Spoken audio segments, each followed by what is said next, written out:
ये बहुत हर्ष और खुशी की बात भी है, लेकिन समाज के लिए एक चेतावनी भी है।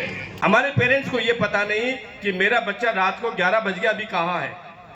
और मैं ये दावे के साथ कह सकता हूँ कि मेजॉरिटी ऑफ पेरेंट्स की हिम्मत नहीं है कि बच्चे को कह दें कि 11 बज गया बेटा अब तो आ जा।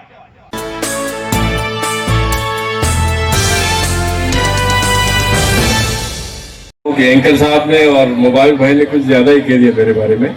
इतना कुछ नहीं है, मैं तो बहुत साधारण आपके बीच में से आया हुआ, आपका जैसा ही एक साधारण बच्चा हूँ, और आपने सम्मान दिया इसके लिए बहुत बहुत धन्यवाद, बहुत बहुत शुक्रिया, लॉट ऑफ थैंक्स। मंच में विराजमान बहुत सारे शिक्षावत, हमारे नाथावत साहब जैसे, आपके रेणुवा साहब, और बहुत सारे इतने अच्छी बड़ी बड़ी हस्तियां बैठी हैं, जैसे लोगों से हम लोगों ने गुरु सीख के आगे बढ़े हैं। और मैं इस मौके पे दो हमारे ट्विंकल स्टार जो राइजिंग स्टार है, गिरवर और इरफान को जरूर मेंशन करूंगा कि इस बच्चों के लिए ये मोटिवेशन का काम है। सबसे पहले मैं बहुत बहुत धन्यवाद दूंगा कि आपने इतना शानदार प्रोग्राम किया। और जैसा कि मुबारक कह रहे थे कि वो जिद थी, मैंने इन्होंने कहा कि बच्ची 98% नंबर लेके आई है, उसको सम्मानित करना है। मैंने कहा इससे बड़ा मेरा सौभाग्य और क्या होगा। मैंने एक सेकंड भी नहीं लगाई, मैंने कहा मैं डेफिनेट आऊंगा चाहे मेरी कितने भी एंगेजमेंट्स हों। क्यों कि हम लोग जिस समाज से आते हैं, जिस क्लास से आते हैं, वहां पिछले 50-60 साल से बहुत ऊहापोह की स्थिति है कि लड़कों को तो पढ़ाया जाए और लड़कियों को पढ़ाया जाए या नहीं पढ़ाया जाए। इस बारे में एक बहुत बड़ी कश्मकश थी। और मैं सोचता हूं कि जो कौमें, हमारे पूर्वज जो तलवारें चलाए करते थे, वो इसलिए कश्मकश में थे कि वो सोचते थे कि पावर हाथ में और तलवार में और तोप में है। लेकिन ये जमाना बदल गया, अब पावर सिर्फ और सिर्फ कलम में है। अगर आपने तलवार वाले हाथ में कलम नहीं उठाई तो आपकी दास्ता भी नहीं होगा कोई सुनाने वाला, ये मैं आपको निश्चित तौर पे कह देता हूं। और कलम उठाई तो उसका नतीजा आपके सामने है। लेकिन इसमें भी बड़ा डिसबैलेंस मुझे नजर आ रहा है। मैं कई बार अक्सर पिछले 5-7 साल में देख रहा हूं, हमारे भी गांव पास में बेसवा है, वो मैं देख रहा हूं। और वाइफ भी मेरी गांव से जुड़ी हुई है, 10 साल से सरपंच है, इसलिए मैं आता जाता रहता हूँ। बच्चियों के लिए बड़ी भारी प्रॉब्लम थी, गर्ल्स स्कूल बनाई हमने। उस गर्ल्स स्कूल में आज 450 लड़कियां पढ़ रही हैं 12th तक की, और उसमें 20 से अधिक लड़कियां गार्गी पुरस्कार वाली है, यानी 85% से ऊपर लड़कियां हैं। और आज आपने नमूना देखा कि अल्पसंख्यक सिर्फ एक लड़का है अमान, बाकी सब लड़कियां हैं जो अबो 90% है। ये बहुत हर्ष और खुशी की बात भी है, लेकिन समाज के लिए एक चेतावनी भी है कि अगर आपने बच्चों को नहीं पढ़ाया तो इनबैलेंस होगा। इनबैलेंस की वजह से बहुत सारी परिवारों को मैं जानता हूं बच्चियों को आगे पढ़ाने से गुरेज करने लगे हैं कि इस बच्ची का रिश्ता कहां होगा। ये चोटिया जी बैठे हैं, पिछले दिनों इस्लामिया कॉलेज में वहां फंक्शन था, वहां भी मैंने ये बात कही कि मैंने कहा यू हैव टू थिंक कि हमारी लड़कियां अबव 90% और मेजॉरिटी ऑफ गर्ल्स बहुत अच्छा परफॉर्म कर रही हैं, और बच्चों की क्या हालत है। मेरे हिसाब से इससे अच्छा कुछ नहीं हो सकता। आज प्रोग्राम्स में भी देखा कि एकमात्र बेचारा अक्षय, उसको भी लड़कियों की ड्रेस पहन के आना पड़ा। तो उसने सोचा मैं अकेला लड़का क्या करूंगा, इसलिए मैं भी यूनिफॉर्म बदल रहा हूं, लड़कियों वाली पहन लेता हूं। कहीं ये स्थिति नहीं आ जाए। ये इम्बैलेंस है, समाज के एक दो पहिए हैं, एक हमारी फीमेल है, एक मेल है। दोनों पहियों का बैलेंस चलेगा तो समाज अच्छा चलेगा। नहीं तो ऐसा नहीं हो कि वो एक बहुत अच्छे एक फॉरेन राइटर ने बुक लिखी जिसमें लिखी कि हमारे समाज में मेल इज पब्लिक और फीमेल इज प्राइवेट। सारे पब्लिक वर्क में मेल रहेंगे, चाहे वो शमशान में जाइए, चाहे आप मंदिर मस्जिद में जाइए, चाहे आप समाज में आप राजनीति करिए या प्रशासनिक सेवाओं में जाइए। मेल अब से कुछ सालों पहले तक पब्लिक था और फीमेल थी वो प्राइवेट थी। अब कहीं उल्टा नहीं हो जाए कि मेल जो है वो प्राइवेट हो जाए और फीमेल पब्लिक हो जाए। ये इसलिए वार्निंग का है कि आप लड़कों की भी तरबियत पे ध्यान दीजिए। और मैं समझता हूं कि इसकी बेसिक वजह हमने ये कोशिश भी की जानने की कि समाज किस ओर जा रहा है। मैं समझ रहा हूं कि ये एक कायम खानी समाज या मुस्लिम समाज की बात नहीं, सभी समाजों में मोर लेस एक जैसा ही है। ये नाथाव साहब बैठे हैं, मैं समझता हूं कि राजपूत समाज में भी इससे कोई बेहतर पोजीशन नहीं होगी, और जाट समाज आप सब लोग बैठे हैं, आप में लड़कियां जितनी प्रोग्रेसिव हैं उस कंपैरिजन में लड़के उतना प्रोग्रेस नहीं कर पा रहे हैं। इसकी खास वजह क्या है? आप लोग सारे शिक्षाविद हैं, मेरे हिसाब से इसकी वजह हम लोग पेरेंट्स हैं। हम पेरेंट्स ने, ये बच्चा तो बेचारी चूल्हे चाकी करती हुई घर में बैठी बैठी पड़ गई, कहीं इनको बाहर जाना नहीं, बाजार में बैठना नहीं। हमारे वाले बच्चों को तो मटर गश्ती करनी है, बाजार में जाना है, हीरो होंडा मोटरसाइकिल लेनी है, और आजकल आपने थार और दिला दी तो धड़ाधड़ ठोकना है और अगले को भी मारना और खुद को भी मरना है। तो इसका जिम्मेदार कौन है? इसका जिम्मेदार हम खुद हैं। हमारे पेरेंट्स को यह पता नहीं कि मेरा बच्चा रात को 11 बज गया अभी कहां है, और मैं ये दावे के साथ कह सकता हूं कि मेजॉरिटी ऑफ पेरेंट्स की हिम्मत नहीं है कि बच्चे को कह दें कि 11 बज गया बेटा अब तो आ जा। अगर ये हालत रही तो इसका जिम्मेदार कौन है? कोई दूसरा बाहर से आके तो आपको जागरूक करेगा नहीं। जागरूक आपको खुद को होना। बच्चों की तरबियत आपको कैसे करनी है, बच्चों को शिक्षा कैसे देनी है, ये बहुत कुछ पेरेंट्स पे डिपेंड करता है।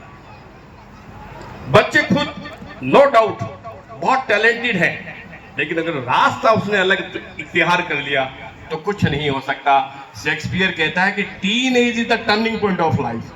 टीन एज 13 से 18, 13 से 18 साल तक आप बच्चे पे ध्यान दे दीजिए। वो कह रहा है कि एक सर्किल है जिससे 7 रास्ते निकलते हैं, और 7 रास्तों में से कौन सा रास्ता चुन लिया उसे वापस आने का रास्ता नहीं है। आपको उसी रास्ते पे जानना है। आपने अपराध की दुनिया चुन ली, आपने नशे की दुनिया चुन ली, आपको गांजा बेचना है, आपको स्नैक बेचनी है वो चुन ली, या आपको पढ़ना है वो चुन लिया, या आपको खेल में जाना है स्पोर्ट्स चुन लिया। जिस रास्ते में चला गया जिंदगी भर आपके ऊपर उसकी छाप रहेगी। अब 13 से 18 अगर 5 साल 6 साल हम पेरेंट्स अपने बच्चों पे प्रॉपर ध्यान नहीं दे पाएंगे तो इसके जिम्मेदार हम खुद हैं। तो हम इसको देखें कि समाज किस ओर जा रहा है और हम इसको आगे किस तरह से ले जाएंगे। अगेन हम तो अभी तक एलिमेंट्री एजुकेशन की बात कर रहे हैं, जबकि दुनिया इससे बहुत आगे बढ़ गई है। साइंस एंड टेक्नोलॉजी को देखिए आप। आज ईरान जैसे एक छोटे से देश ने एक सुपर पावर के, आप यूं कहिए कि आपके सबको पता है क्या हालत है, ये किस लिए हुई? सिर्फ और सिर्फ साइंस एंड टेक्नोलॉजी के अडॉप्शन की वजह से। उन्होंने टेक्नोलॉजी को अडॉप्ट किया। आप देखिए आमने सामने तो कहीं लड़ाई, एक गोली नहीं चली। और हमारे यहाँ आज भी किस्से चलते हैं कि वो 71 के वार में गोली सीने में खाई थी, पीठ में नहीं खाई थी। भाई अब भाई गोली चलेगी ही नहीं। अब आपको सिर्फ बटन से चलना है, कंप्यूटर से चलना है, ईच एंड एवरीथिंग ऑटोमेटिक हो गया। यानी कि एजुकेशन भी इतनी साइंटिफिक और टेक्नोलॉजी ओरिएंटेड हो गई है कि आपको एजुकेशन में भी गुणवत्ता की जरूरत है। एजुकेशन सिर्फ एलिमेंट्री एजुकेशन की बात नहीं है कि मेरा बेटा 95% नंबर लिया है, 94% नंबर लिया है, लेकिन कंपटीशन में बहुत टफ है।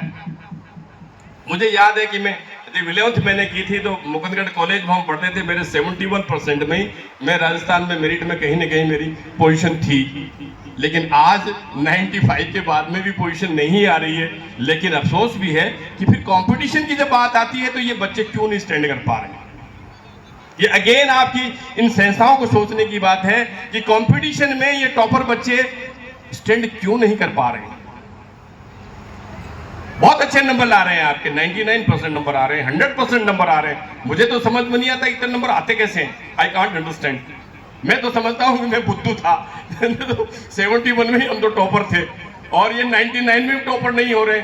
अब ये क्या शिक्षाविदों को, इनको आपको पता, आप लोग हंस रहे हैं, आपको पता ये क्या माया जाल है किस तरह से कि 100 में से 100 नंबर कैसे आते हैं। I can't think of it, I can't never think it. मैंने बहुत बार, कई बार सेमिनार्स में बहुत सारे मतलब जो पॉलिसी मेकर्स के साथ में भी डिस्कशन हुआ, लेकिन मैं भी ये पैटर्न ऑफ आपका कैलकुलेशन, आप कैसे कैलकुलेट करते हैं। अब ये इरफान बैठा हुआ, ये इरफान ने और मेरे बेटे ने भी साथ ही इंटरव्यू दिया यूपीएससी का, अभी सिलेक्ट हुए। तो 50% मेरे ख्याल से लेस देन 50% वाला टॉपर है। 50% से कम लाया वो यूपीएससी ऑल इंडिया टॉपर है, और ये लड़के 99 और 50 100% ला रहे हैं। I can't understand. ये जो दुनिया की टफेस्ट एग्जाम है, दुनिया की बेस्ट एग्जाम है, उसमें 50% वाला टॉपर है और आप लोग 99% लाकर भी टॉप नहीं कर, तो नंबर नहीं दे रहे हैं। तो मेरा कहने का, मैं आई एम नॉट क्रिटिसाइजिंग, मेरा कहने का मतलब है आपको शिक्षा की गुणवत्ता के साथ और शिक्षा को प्रैक्टिकल ओरिएंटेशन की ओर ले जाना पड़ेगा। प्रैक्टिकल जिंदगी में वो उसको कैसे काम की चीज है वो आपको उस बच्चे को सिखाना पड़ेगा कि आप यहाँ 100% नंबर ला करके भी प्रैक्टिकल लाइफ में आप उस एजुकेशन को कैसे काम में लेंगे। एजुकेशन का मतलब नौकरी प्राप्त करना और डिग्री हासिल करना नहीं है। वो कहते हैं कि डिग्री तो सिर्फ खर्चे की रसीद है कि आप इस स्कूल में पढ़े और आपको इतने नंबर आए, आइए आपकी खर्चे की रसीद, आपने इतना पैसा खर्च किया, ये मिल गई आपको। दुनिया में जाकर के आप उस शिक्षा को कैसे काम में लेंगे, दैट्स वेरी इंपॉर्टेंट। और वो जब तक नहीं होगी वो क्या होगी। ये इरफान यहाँ मेरे सामने बैठा हो, यूपीएससी में एथिक्स बहुत बड़ा इंपॉर्टेंट रोल प्ले करता है। एथिक्स का पेपर होता है पूरा का पूरा 250 नंबर का, और मैं समझता हूँ ज्यादातर लड़के उसमें पिटते हैं, या तो लिखते हैं वो झूठ लिखते हैं। कैसे? एथिक्स इंसान की लाइफ का इंपॉर्टेंट पार्ट है। Morality, humanity, humility, sympathy, empathy, the lot of things, वो आप जब तक बच्चे को नहीं सिखाएंगे वो एक अच्छा इंसान नहीं। मैं तो हमेशा मेरे बेटे को भी कहता हूं कि तो आईएएस बने या नहीं बने, पर अच्छा इंसान जरूर बनना। अच्छा इंसान कैसे बनेगा कि मैं अगर जब किसी दीनहीन को देखूं, किसी विकलांग को देखूं, किसी गरीब को देखूं, तो मेरे दिल में एक टीस आनी चाहिए, मेरी एक एम्पैथी आनी चाहिए कि what can I do for you. अगर ये अब में नहीं है तो फिर मैं समझता हूं कि एजुकेशन का कोई मतलब नहीं है। इसलिए एथिक्स पे जोर देकर के प्रैक्टिकल लाइफ में बच्चा कैसे आगे आए, ये बहुत महत्वपूर्ण है। अभी मुबारक जी बता रहे थे कि ये बच्ची जो सेकंड टॉपर शायद है कि उसका फादर ट्रैक्टर चलाता है, हल चलाता है। मैं हमेशा कहता हूं कि गरीबी आपके सक्सेस में कभी बाधा नहीं है और सपने हमेशा अभाव में पले जाते हैं, ये मेरा दृढ़ विश्वास है। सपना आदमी कब देखेगा? जो चीज मेरे पास नहीं है। अगर इस सोमैया के पास फॉर्च्यूनर होती तो वो स्कूटी का सपना कभी नहीं लेती। वो सपना क्यों ले रही है कि उसके पास डेफिनेटली साइकिल भी नहीं है, इसलिए उसको सपना, और मेरे पास तो बहुत सारे बच्चे सपने देख रहे हैं कि हम भी स्कूटी लें। तो सपने कहां पले? अभाव में। तो अभाव मैं तो ये हमेशा कहता हूं कि हो सकता है मेरे भी अगर अभाव नहीं होते तो शायद मैं भी उस जगह नहीं पहुंच पाता जहां आज पहुंचा हूं। स्ट्रगल, संघर्ष आदमी कब करेगा? जब उसके पास खाने को रोटी नहीं है तो खाने की रोटी के लिए संघर्ष करेगा। जब पहनने को कपड़े नहीं है तो पहनने के कपड़े के लिए करेगा। और कपड़ा, मकान, रोटी सब कुछ मिल जाएगा तो वो समाज में मान प्राप्त करने के लिए संघर्ष करेगा। मान मिल जाएगा तो प्रतिष्ठा, और फिर ऊपर से ऊपर जाना चाहेगा। ये ह्यूमन साइकोलॉजी, ये एक निजाम है कि मेरे पास तो चीज नहीं है, मैं उसका सपना देखता हूं। अब मैं आज डीआईजी का सपना क्यों देखूंगा? मैं तो यहां हूं, मैं सपना देखूंगा डीजी का। तो ये ह्यूमन साइकोलॉजी। तो इसलिए आप जो कह रहे हैं कि अभाव है, तो अभाव आपकी जिंदगी में बाधा नहीं, बल्कि मैं कहता हूं कि कहीं ना कहीं आपकी ये एक सपोर्ट करती है। अगेन, आपकी संस्था में आपने कहा कि पिछली बार ही शुरुआत की, बहुत यंग लड़के हैं और यंग लड़कों ने आपके ये सब कुछ कर गुजर गए जो मेरे हिसाब से बहुत सारे बड़े और एडल्ट्स हैं वो नहीं कर पाए। तो इसलिए अगेन, बल्कि मैं कहता हूं कि जवान यूथ जो है, यूथ तो पावर हाउस है, पावर हाउस से बिजली सारे समाज में जाती है। इसलिए वो मुझे डॉक्टर इकबाल का शेर आती है कि अकाब रूह बेदार होती है जवानों में। अकाब रूह यानी कुछ करने की इच्छा जब बेदार होती है जवानों में, उन्हें नजर आती है मंजिल आसमां में। वो मंजिल यहाँ नहीं कि यही मंजिल वगैरह, आसमान तक मुझे सीढ़ियां लगानी, वहां तक पहुंचना है। ये कौन, किसकी सोच है? ये यूथ की। तो youth is power house of the society. और ये पावर हाउस अगर जब काम करने लग गई तो मैं समझता हूं कि रोशनी की कोई कमी नहीं होगी, समाज में कहीं अंधेरा नहीं होगा। तो मेरी तरफ से आपको बहुत बहुत शुभकामनाएं, वेल विशेस कि आप